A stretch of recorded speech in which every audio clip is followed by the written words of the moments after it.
शिरूर तालुक्यामध्ये राजकीयदृष्ट्या महत्त्वाची समजली जाणारी केंदूर ग्रामपंचायत या ग्रामपंचायतीची सरपंच आणि उपसरपंच पदाची निवडणूक बिनविरोध पार पडली। यावेळेला सरपंच अमोल थिटे आणि उपसरपंच ज्योती गावडे यांनी राजीनामा दिल्यानंतर रिक्त झालेल्या जागेसाठी ही निवडणूक घेण्यात आली। या निवडणुकीमध्ये सरपंच म्हणून प्रमोद बाळासाहेब पराड, उपसरपंच म्हणून शालिनीताई अशोक भोसुरे यांची निवड करण्यात आली।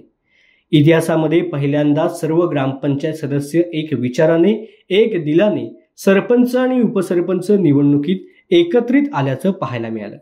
कोणत्याही सदस्याने एकमेकांना विरोध केला नाही। यावेळेला सर्व ग्रामपंचायत सदस्य, गावचे पदाधिकारी आणि ग्रामस्थ बहुसंख्येने उपस्थित होते। निवडणूक निर्णय अधिकारी म्हणून पी.बी. शेट्टे आणि त्यांना सहाय्यक निवडणूक अधिकारी म्हणून ग्रामविकास अधिकारी एस.बी. दरेकर यांनी काम पाहिलं। यावेळी नवनिर्वाचित सरपंच प्रमोद पराड यांनी सांगितलं की गावाचा विकास करण्यासाठी एक विचाराने, एक दिलाने काम करणार आणि गावाच्या विकासासाठी नेहमीच प्रयत्नशील राहणार।